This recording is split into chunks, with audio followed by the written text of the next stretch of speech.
Now let's see the blackboard. Okay, physics chapter है myopia और hypermetropia. Okay, what is myopia? Myopia मतलब होता क्या है? नियर साइटनेस, यानी जो वे वस्तुएं जो है पास की चीज हमें दिखाई नहीं देती है पूर्ण रूप से.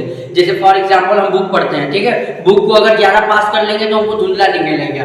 जैसे एग्जांपल बता रहे हैं आपको, अगर बुक रखे हैं या कॉपी रखते हैं, ठीक है, हम उसको याद करते हैं तो क्या करते हैं ना, हम जब एक लेवल तक रखते हैं, जैसे मान लीजिए हम अपने 10 सेंटीमीटर रखते हैं, ठीक है, तो सेंटीमीटर तक वस्तु हमको अच्छे से दिखाई देती है. मगर जैसे ही हम उसको अगर हम 5 सेंटीमीटर लाएंगे तो हमको वस्तु धुंधला दिखाई देती है. ठीक है, पहले इसके बारे में डिटेल जानिए. ओके, मायोपिया यानी नियर साइटनेस.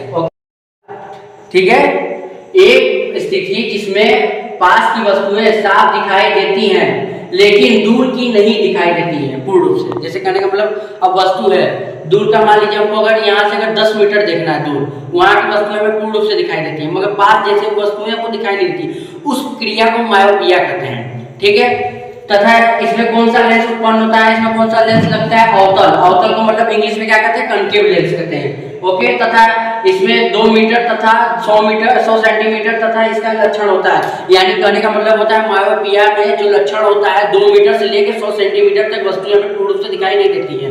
ठीक है, उससे कम भी हो सकती है, बेसिक भी हो सकती है. मैं तो बस बेसिक जानकारी दे रहा हूँ. आइए, ओके, हाइपरमेट्रोपिया क्या होता है?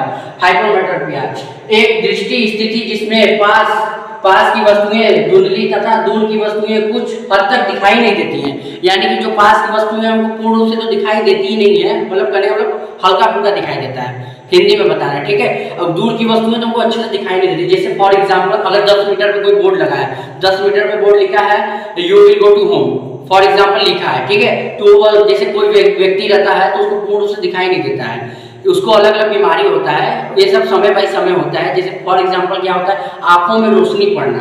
अगर आंखों में जब रोशनी पड़ता है तो रोशनी कहाँ बनता है? रेटिना पे. और रेटिना क्या करता है? ज्यादा अगर कुछ हद तक रोशनी पड़ेगा तो हमारे आंख को खराब भी कर सकता है. ठीक है, और तथा कभी भी हम एक बेसिक चीज आप नोटिस दे रहे हैं, जानकारी दे रहे हैं, आप कभी भी किसी भी व्यक्ति का चश्मा प्रयोग मत किया करिए. ठीक, क्योंकि उससे क्या होता है, जो उसका चश्मा होता है ना, वो जिस लेंस का रहता है वो आँख में उस प्रदर्शन क्रिएट करने लगता है, यानी उस आँख को क्रिएशन में लाने लगता है, यानी आवश्यकताएं में लाने लगता है. ठीक है, पॉइंट जानिए. ठीक है, तथा इसमें दूर की वस्तुएं दीर्घ भी दिखाई देती हैं तथा स्पष्ट दिखाई नहीं देती. दूर की वस्तुएं क्या होती है? दीर्घ का मतलब बड़ा. दूर की वस्तुएं बड़ा दिखाई देती हैं तथा और क्या लिखा है? दिखाई देती है तथा स्पष्ट नहीं दिखाई देती, यानी स्पष्ट नहीं. फॉर एग्जांपल मान लीजिए एक वस्तु है, ठीक है, ये वस्तु है, ठीक है, यहाँ एक व्यक्ति खड़ा है, ठीक है, हम देखिए छोटा सा ब्लैक बोर्ड है, उसी में बता रहे हैं, समझिए. जैसे मान लीजिए ये वस्तु यहाँ पे, ठीक है, बड़ा सा है, छोटा बना रहे हैं, इसका अगर नयन यहाँ तक आता है, नयन आएगा तो यहाँ ऐसे फैलेगा. ठीक है, यानी एरिया बढ़ता है, घटता नहीं है, एरिया कभी नहीं घटेगा. आप कभी भी टॉर्च ले लीजिए, टॉर्च क्या रहता है? टॉर्च कैसे रहता है? टॉर्च ऐसे रहता है. फॉर एग्जांपल टॉर्च का ऐसे मान लीजिए बना रहता है. फॉर एग्जांपल समझ लीजिए, टॉर्च क्या करता है? जितने पास लाइन उतना उसका छोटा होगा, लेंस होता है ना, उसकी लाइट उतनी छोटी होती है तथा उसको दूर करते हैं तो उसका लाइट बढ़ जाता है. यही प्रक्रिया होता है. जैसे मान लीजिए लड़का खड़ा है और बॉयज स्टैंडिंग इन देयर, ठीक है, you will focal from the another side, तो वस्तु बड़ा दिखता है, यानी बिग साइज ऑफ वस्तु प्रोडक्ट. Okay, for example.